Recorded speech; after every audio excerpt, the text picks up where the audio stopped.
할렐루야, 감사합니다. 오늘 설교와 연관이 되어 있기 때문에 말씀드립니다. 여러분, 찬양대가 찬양을 하는 것은 우리 교회에 아주 좋게 들리라고 부르는 찬양 아닙니다. 그러니까 예배 의식을 잘 알아야 되는데, 이 찬양은 우리 모든 회중을 대표해서 하나님 앞에 올려드려지는 찬양입니다. 그래서 제물의 한 부분입니다.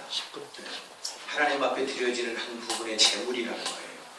그러니까 이 시간에 찬양대가 찬양을 할 때는 우리가 겸허한 마음으로, 겸손하고 겸허한 마음으로 하나님 앞에 저 찬양을 지금 제가 부르는 겁니다. 하나님, 이 찬양을 받으시옵소서. 찬양 속에 함께 하시는 하나님, 이 찬양과 더불어 우리의 삶도 주관하시고 오늘 이 예배 귀한 시간도 주장하시옵소서.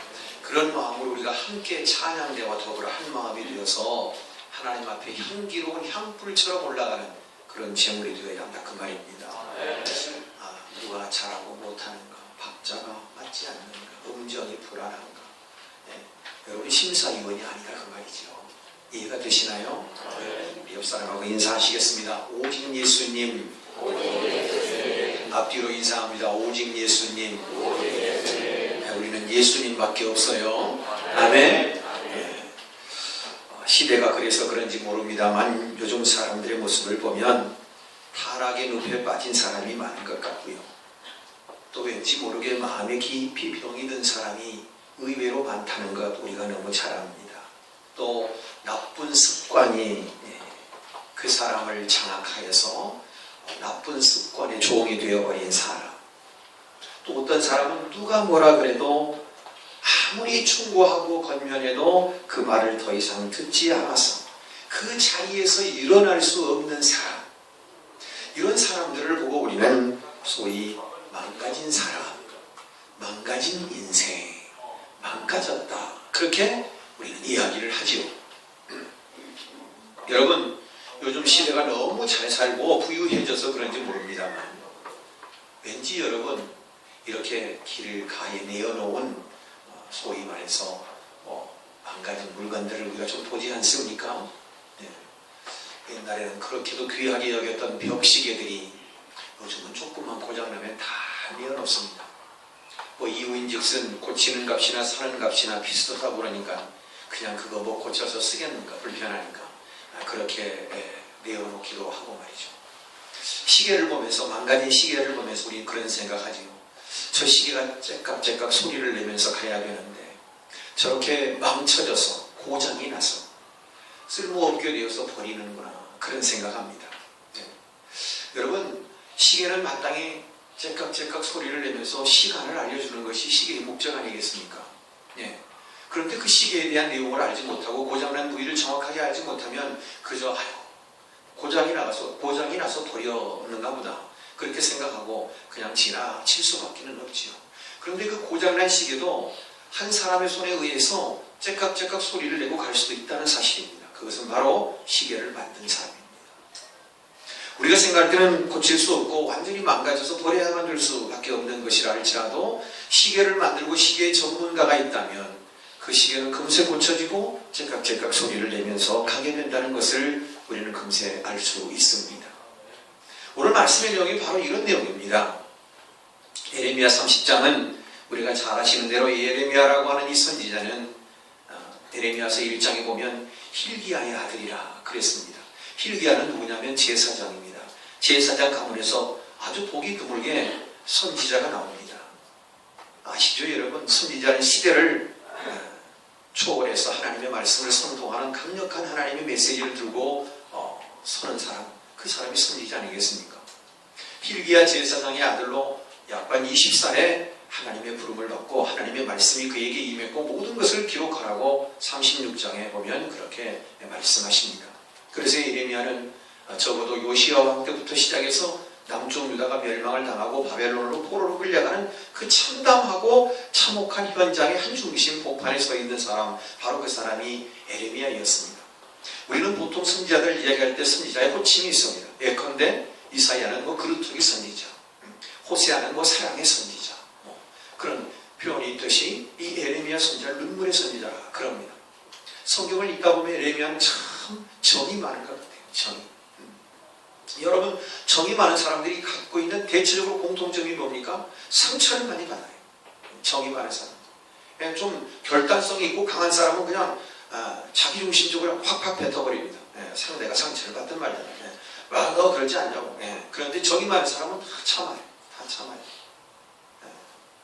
여러분 마음속에 지금 바로 나야. 그렇게 생각하시는 분들이 있는 것 같아요. 정말하신 분들이 참 많아요. 에레미야 선지자의 마음이 그런 것 같습니다. 요시야 왕 때부터 시작해서 여러분 하나님께서 저에게 지금 말씀하셨는데 이렇게 살면 안 돼요. 정말로 여러분 너무 힘든 일이 와요. 뭐 말할 수 없이 고통스러운 세월이 기다리고 있으니 여러분 이렇게 살면 안 돼요. 그런데도 아까 드린 말씀처럼 아무리 충고하고 아무리 권면해도 잘못된 습관 속에 사로잡혀서 거기에서 헤어나지 못하고 그냥 그 모습대로 살아가는 사람들이 있는 것처럼 이스라엘 백성, 남쪽 유다 백성들은 그 말을 귀담아 듣지 않았다는 거예요. 그렇게 외치고 많은 선지자들이 외쳤건만 남쪽 유다 백성들은 듣지 않았어요. 우상을 숭배하고 하나님 말씀을 멀리하고 하나님을 배역하는 그런 모습으로 살았습니다. 그래서 역사 말미에 우리가 잘 아시는 대로 엄청난 어려움을 당했습니다. 왕의 두 눈이 뽑히고 손 두 발이 묶이고 왕의 두 아들이 왕과 그 가족이 보는 앞에서 죽임을 당합니다. 여러분 죽는다는 것은 여러분 그냥 여러분 상상을 글쎄 참수형입니다. 참수형. 보는 앞에서 참수를 시킵니다. 여러분 참수하시죠. 이런 그 끔찍하고 생각하고 상상하기조차 싫은 이런 현실들이 일어날 때 에레미야는 가슴을 쥐어뜯고 울었습니다. 울었습니다. 정이 많은 사람이라 눈물도 많았을 거예요. 얼마나 많이 울었으면 에레미야 선지자를 눈물의 선지자라고 그렇게 했겠습니까? 이런 정말로 망가질 대로 망가지고 고장날 대로 고장나버린 이 남쪽 유다 이스라엘 백성들에게 하나님께서 이 예레미야 선지자에게 희망을 선포하도록 말씀하십니다. 이제 그 고통의 터널을 지나서 광명한 태양의 빛을 바라보고 다시 잃어버린 감사를 회복하고 잃어버린 찬송을 회복하면 하나님께서 당신들을 다시 고쳐주신다. 희망의 메시지를 전합니다. 바로 그 말씀이 오늘 예레미야 30장 18절 이하의 내용입니다. 더 구체적으로 말씀드리면 오늘 읽지 않았습니다만 17절 말씀을 보면 이런 말씀이 있어요. 17절 우리 같이 읽을까요? 시작.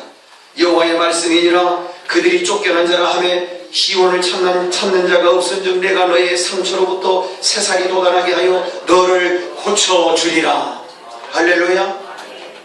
하나님은 고치시는 하나님이세요. 고장난 것을 고치시는 하나님.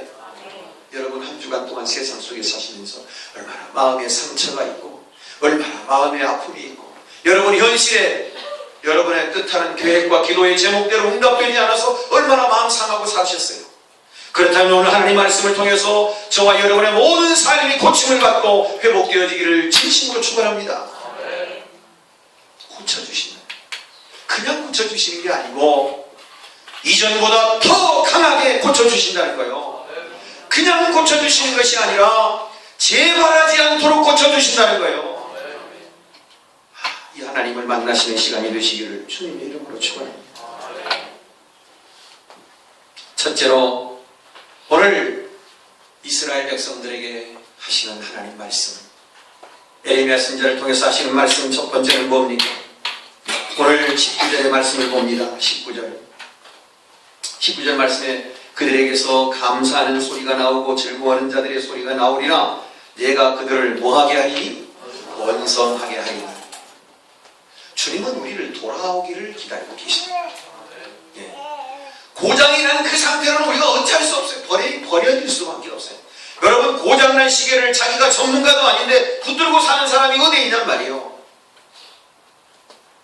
망가진 인생, 고장난 인생, 그 인생을 향하여 우리 주님은 부르고 계십니다. 돌아오기를 기대하고 계십니다. 그리고 돌아와서 잃어버린 감사를, 잃어버린 찬송을 회복하라고 말씀하십니다. 좀 더 우리의 용어를 드리자면 회개하고 돌아오라는 말이에요. 여러분 인생 인생의 복을 받는 첫 번째 비결은 하나님 앞에 돌아와야 되는데 과거의 잘못, 과거의 모든 것을 끊고 돌아서는 겁니다. 회개는 메타노니아입니다. 가던 방향을 완전히 바꾸는 겁니다. 예수 믿고서 그래도 세상의 것을 끊어야 함에도 불구하고 끊지 못하고 돌아 그대로 되풀이하는 삶은 진정한 메타노니아, 회개는 아닙니다. 회개는 내가 이 방향으로 갔다면 남쪽 방향에서 북쪽 방향으로 완전히 턴을 하는 그 턴 방향의 전환이 메타노니아. 이게 회개입니다. 회개할 때 진정한 감사를 누릴 수 있습니다. 감사는 곧 찬양이에요. 여러분, 제가 금요일 날마다 드리는 말씀이 있어요. 여러분, 찬양을 크게 부르십시오. 성령 하나님의 터치하심이 있습니다. 병자가 고침받고 악한 사탄이 떠나가고 문제가 해결되는 놀라운 축복이 있습니다. 성경에 기록된 말씀입니다. 여러분, 찬양은 하나님 앞에 드리는 또 다른 우리가 드리는 하나님 앞에 드리는 기도인데 그 기도는 특별합니다. 왜냐하면 우리는 찬양할 때 우리의 모든 염려와 근심과 걱정을 다 내려놓고 온전히 하나님만 높여드리기 때문입니다. 찬양은 그래서 위대한 기도입니다. 그렇지 않습니까? 찬양할 때 여러분 무슨 세상에 근심과 걱정이 뭐 떨어옵니까? 온전히 주님만 생각하고 주님만 높여드리는 것이 찬양 아닙니까? 감사하는 자가 찬양합니다. 감사하는 자가 찬양. 고장난 시계가 소리를 내지 못하고 멈춰버렸죠. 한 주간 사만이 우리의 인생 속에서 우리는 고장난 인생 그대로 어쩌면 자기 자신이 고장난 줄도 모르고 살아가고 있는 그런 존재는 아닙니까요? 주님의 음성을 들으십시오. 예수가 우리를 부르는 소리 그 음성 부드러워 문 앞에 나와서 사면을 보며 우리를 기다리네. 주님이 오라 오라 죄 있는 자들아 이리로 오라 주 예수 앞에 오라 방황치 말고 오라고 말씀하고 있습니다.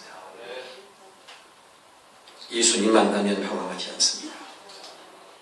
옆 사람에게 인사합시다. 예수님 만나면 방황하지 않습니다. 오늘 예수님 꼭 만나고 돌아가세요. 여러분, 오늘 예수님 만나시기를 축원합니다. 여러분, 회개하고 돌아오는 자에게 하나님께서 축복하신다는 사실을 믿으시기를 바랍니다. 여러분, 오늘 여기 말씀에 보면 파괴되어진 언덕이라 그런 표현이 오늘 본문 가운데 나타나 있습니다. 여러분, 파괴된 언덕, 이 파괴된 언덕은 무엇을 의미합니까?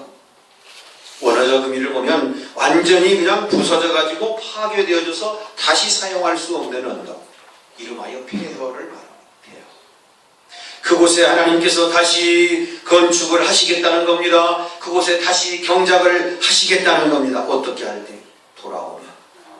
에스겔서 36장 33절 38절의 말씀을 보면 모든 죄악에서 정결하게 하는 그 순간에 지나간 자의 모든 눈에 그 황폐한 땅이 다시 경작하게 될 것이라고 말씀하고 있습니다. 아모스서 9장 11절 말씀을 보니 다윗의 무너진 장막을 옛적같이 다시 세워주시고 회복에 대한 감사를 찬양하게 될 것이라고 말씀하고 있습니다. 그렇습니다. 무너진 인생, 고장난 인생, 아파하는 인생을 누가 거둘 수 있습니까? 누가 번성하게 할 수 있습니까? 예수님밖에 없습니다. 예수님밖에 없어요. 나는 그 길 갈 수 없지만 주님이 되신가요? 사랑하는 성도 여러분, 예수님만이, 주님만이 내 아파하는 심정을 치유하시고 치유하시는 귀중한 분이신 것을 믿으시기를 바랍니다. 예수님, 그분만이 우리를 진정으로 번성하게 하실 분이라는 것을 믿으시기 바랍니다.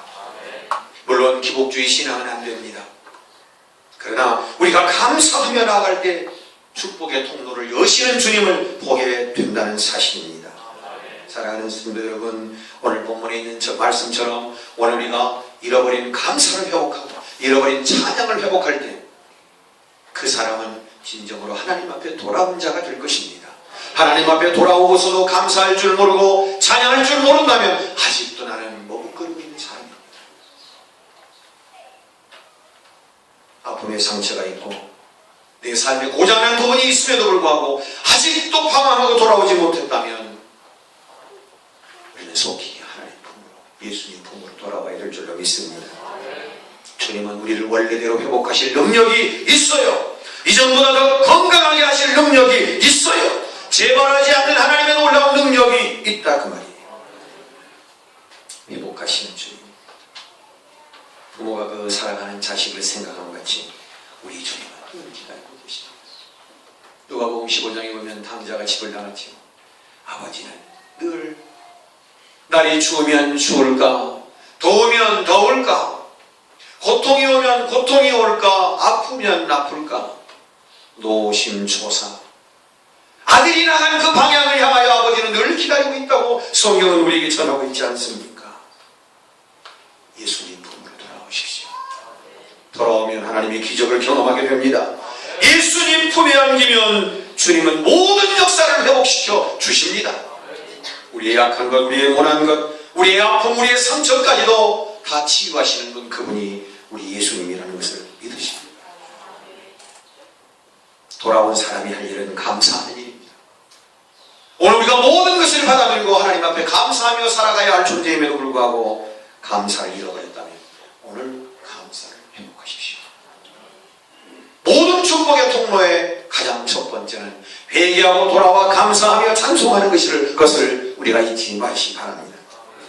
시편 50편 23절 말씀에 감사로 제사를 드리는 자가 나를 영화롭게 하나니 그의 행위를 옳게 하는 자에게 내가 하나님의 구원을 보이리라.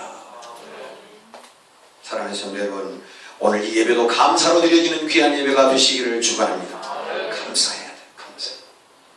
은혜를 입은 자가 감사하는 건 뭐 마땅한 일 아니겠습니까? 오늘 박수장이 기도하셨습니다만 우리는 성숙한 신앙이 돼야 됩니다. 차원 높은 신앙이 되어야 합니다.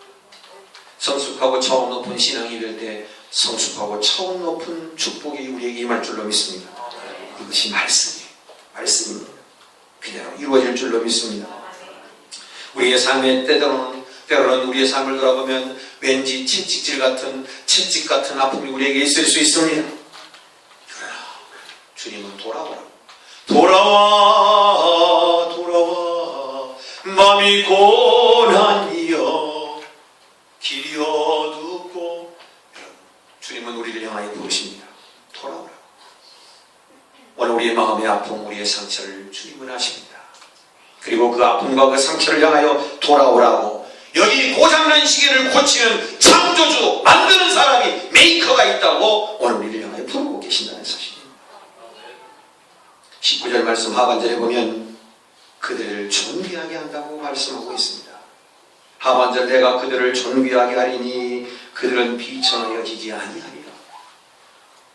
다윗도 그렇게 고백했습니다. 내가 예전부터 지금까지 쭉 보아온 경험에 의하면 하나님 말씀에 순종하고 하나님 뜻대로 사는 자들이, 그의 자식들이 걸식하는 것을 보지 못했다고 했어요. 예수님을 단단히 잘 붙드십시오. 이사야의 말씀에 보면 단단하게 잘 박힌 못을 빼기가 어렵다고 했어요. 여러분, 예수님을 꼭 붙드시기를 축원합니다. 그러면 우리를 존귀하게 해주신대요. 하나님 앞에 돌아와 감사와 찬양을 열심히 행하는 자에게 하나님 번성의 복을 주시고, 하나님 앞에 돌아와 감사로 길을 여는 자에게 존귀하게 여겨주신다는 거예요. 존귀하게. 여러분, 존귀란 말의 원어적 의미는요, 무슨 대가, 회복 그런 뜻도 있지만 귀중품이라는 뜻도 있어요. 귀중품. 존귀란 단어의 내용은 회복이라는 말, 또 더 나가서 대가 그런 거 있는데, 귀중품이라는 뜻도 있어요. 귀중품. 여러분, 남쪽 유다 백성들이 70년 포로 생활하고 돌아오는데 여러분 귀하게 보일까요? 여러분, 죄송합니다. 용서하시기 바랍니다. 예를 들어서 노숙자 생활하다가 모든 거 청산하고 난 돌아가고 싶어, 돌아가. 그러면 여러분, 글쎄요, 그 돌아오는 것은 참 귀한 건데 육신적으로 보았을 때 그 귀함이 거기서 느껴질 수는 없는 거죠. 여러분 70년 동안 고생하고 종 아닌 종으로 그렇게 힘든 생활을 살았는데 그들의 얼굴이 얼마나 환하게 밝을 것이며 그들의 삶의 자태가 얼마나 막 돋보이고 다른 사람들처럼 막 귀중품을 두리들 걸고 말이죠. 옷도 말이지 막 그렇게 입고 그들이 돌아오겠습니까? 한번 생각해 보십시오. 그럼에도 불구하고 주님은 돌아오는 그들을 귀하게 여기신다. 이게 우리 주님의 마음입니다. 한 주간 동안 아니 우리 인생 삶 속에서 우리가 주님 앞에 나올 때마다 우리가 무슨 기중품 같이 우리가 무슨 기중품인가. 한 주간의 삶에도 이 모양 저 모양 찢기고 상처받고 아픔을 느끼고 이런저런 모습으로 주일날 주님 앞에 왔는데 우리를 주님은 너는 나의 귀중품이라는 거예요. 우리가 무슨 아니 우리 자신을 알잖아요. 우리가 무슨 귀중품이에요. 우리가 무슨 존귀한 자예요. 그런데 돌아와서 하나님 앞에 감사를 회복하고 찬양을 회복하면 존귀한 자로 여겨주신다. 귀중품으로 여겨주신다. 얼마나 감사하지 않습니까? 사랑하는 성도 여러분, 예수님은 우리를 위해서 십자가에서 물과표를 다 쏟으시고 우리의 지혜를 대신에 대속물이 되셨습니다. 성경은 분명하게 이렇게 말씀합니다. 우리를 위해 죽기까지 하나님 앞에 순종하셨다고. 성경은 이렇게 말합니다. 우리를 살리려고 예수님이 십자가 위에서 죽으셨다. 성경은 이렇게 말합니다. 우리를 죽기까지 사랑하셨다. 하나님이 인간의 몸을 입고 오셔서 죄인 아닌 하나님이 죄인의 모습으로 우리를 위해서 죽으셨다. 하나님의 사랑입니다. 사랑하는 성도 여러분, 보잘것없는 인생, 고장나고 상처난 인생을 부둥켜 안고 귀하다, 넌 나의 귀중품이라고 그렇게 말하는 주님 그 사랑을 누리시기를 축원합니다. 감사하면 존귀히 여김을 받습니다. 감사하며 사시기를 바랍니다. 그래서 저는 오늘 설교의 제목을 축복의 언어 감사. 여러분 감사하십시오. 감사하면 축복이 우리에게 옵니다. 제 말이 아니라 하나님의 말씀입니다. 감사하십시오. 잃어버린 감사를 회복하십시오. 잃어버린 찬양을 회복하십시오. 여러분 번성해집니다. 여러분 존귀하게 여김을 받습니다. 오늘 우리 자녀들에게 감사를 가르칩시다. 잃어버린 찬양을 가르칩시다. 그자가 세상에 나가서 번성하게 될 것이고 그자가 세상에 나가서 존귀하게 여김을 받을 것입니다. 물론 하나님 앞에 돌아왔을 때. 세 번째, 오늘 말씀 22절을 읽겠습니다. 함께 읽습니다. 시작. 너희는 내 백성이 되겠고 나는 너희의 하나님이 되리라. 아멘. 여러분, 복 중에 복은 오늘 우리가 하나님의 백성이 되는 것 아니겠습니까? 하나님의 백성. 왜 하나님의 백성이 그렇게 좋으냐? 첫째, 오늘 우리는 구원함을 얻기 때문입니다. 제가 매번 말씀드리죠. 이 구원함은 소조 소태예요. 이 구원함은 지금 이 땅에 사는 동안에도 하나님의 복을 받고 하나님의 자녀로서의 보호함을 입고 하나님이 늘 우리를 어떻게 해요? 인도해 주시고 우리 죽어 천국 갈 수 있다는 이 사실이 구원입니다. 이해가 되십니까 여러분? 하나님의 백성이 된다는 건 이렇게 큰 축복입니다. 물질의 축복보다 더 중요한 것이 있다면 우리는 구원함을 입었다는 사실입니다. 인생을 살다 실패할 수도 있습니다. 망할 수도 있습니다. 그러나 하나님이 다시 이렇게 세우시면 그건 시간 문제입니다. 우리가 언제 돈 가지고 태어났습니까? 우리가 언제 사업 가지고 태어났냔 말이요. 아무리 잘 나가도 하나님이 한번 훅 불면 상상해 보십시다. 아무리 어려워도 주님 붙들고 주님이 함께 그 손 붙들어 세우시면 시간 문제. 인생은 하나님의 손 앞에 하나님의 손 안에 있음을 우리가 분명히 고백해야 할 것입니다.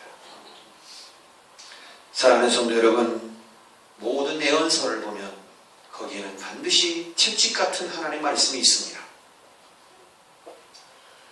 우리의 잘못을 직시하고 하나님 앞에 범죄한 것을 직시하고 돌아올 것을 하나님의 회초리 같은 말씀들이 있습니다.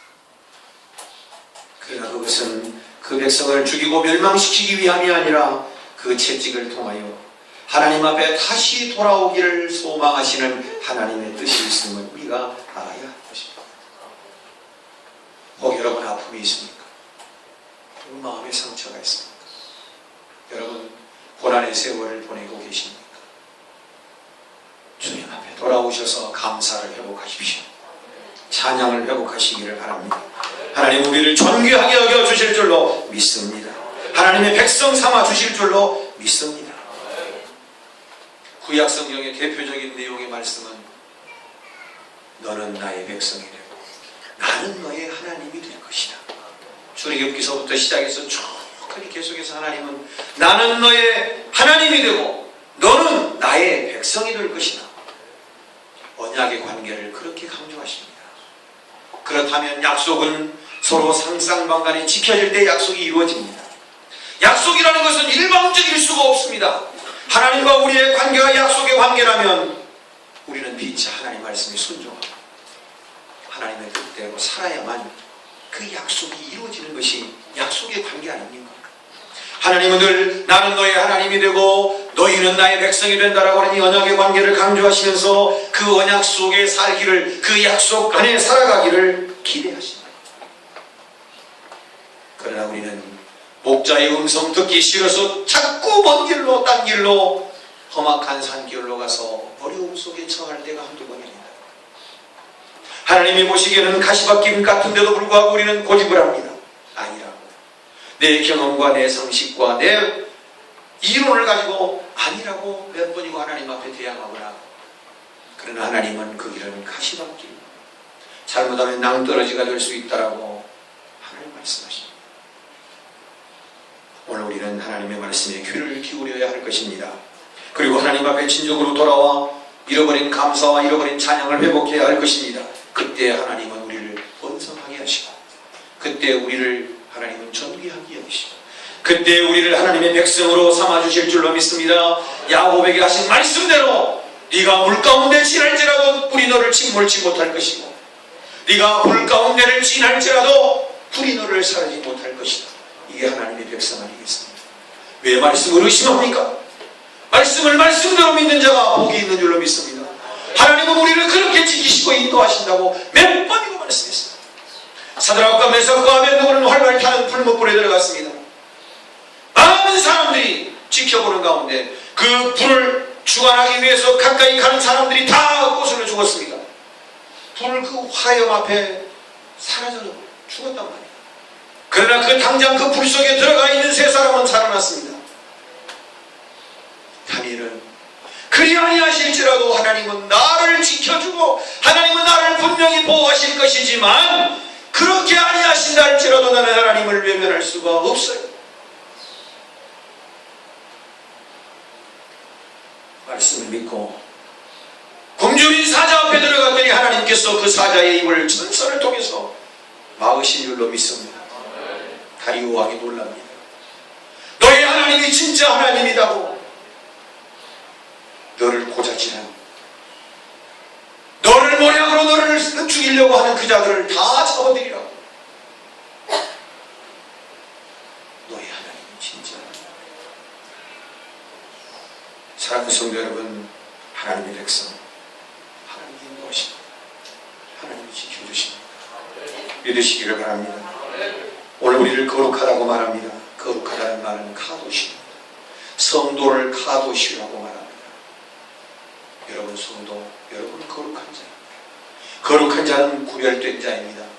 여러분 세상에 살아갈 때 여러분 구별된 자처럼 사시기를 축원합니다.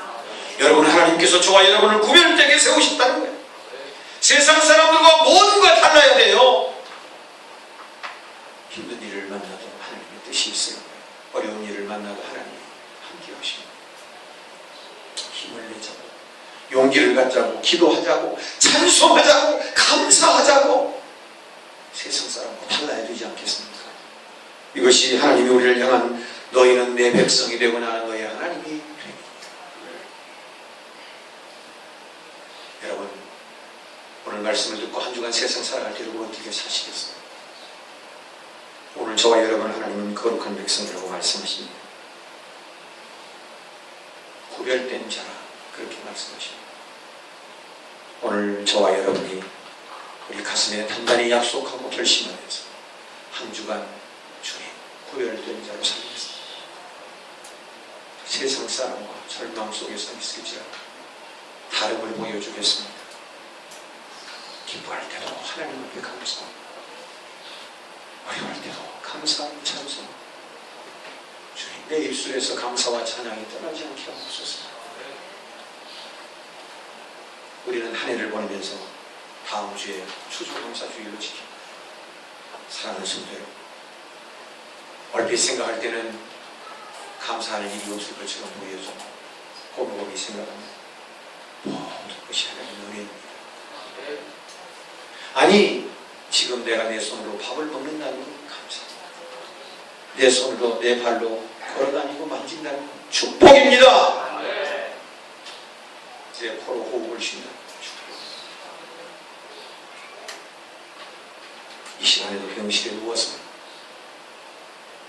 하루 아니 한 시간의 생을 위해서 몸부림하는 자들이 있습니다. 하나님 앞에 감사하며 사시기를 축원합니다. 망가질 대로 망가진 인생, 고장날 대로 고장난 인생을 하나님 부둥켜 돌아오라. 내가 너를 회복시켜주겠다. 내가 너를 다시 원래대로 만들어주겠다. 회개하고 주님 앞에 돌아오고 잃어버린 감사를 회복하고 잃어버린 찬양을 회복하고 내가 너를 번성하게 해줄 것이라. 돌아오기만 해라. 내가 너를 존귀하게 여겨주겠다. 무슨 우리가 존귀함을 받을 만한 존재입니까? 그러면 주님 우리를 존귀한 자로 봅시다. 누가 뭐라 그래도 나는 하나님 존귀한 자라. 내가 아픔이 크고 내 마음에 상처가 커도 그 누가 뭐라 그래도 주님은 나를 존귀한 자로 감사하지 않습니까? 그 생각하고 가슴이 뛰입니다. 여러분 감사와 찬양을 회복하십시다. 하나님의 백성, 하나님의 자녀로 삼아주신다는 이 놀라운 하나님의 말씀. 그래서 감히 감사는 축복으로 연결되는 언어인 것을 우리 모두 깨달아야 하겠습니다. 사랑의 하나님, 오늘 우리에게 귀한 말씀을 들려주시니 감사합니다. 주님, 저물어가는 가을, 이 아름다운 계절에 주님 하늘을 돌아보며 감사를 잃어버리지는 않았는지, 내 입술의 찬양을 잃어버리지는 않았는지, 주님 고장나고 파괴된 우리 인생을, 망쳐버린 인생을 주님이 다시 부르십니다. 이 부름 앞에 우리가 돌아와 감사를 회복하고 찬양을 회복하게 하셔서 주님 감사와 찬양을 통하여 번성하게 하시고 존귀하게 하시며 하나님의 백성으로 삼아주시는 놀라운 말씀을 가슴에 담고 한 주간 승리하도록 우리를 붙들어 주시옵소서. 거룩하신 예수님 이름으로 기도합니다. 찬송 429장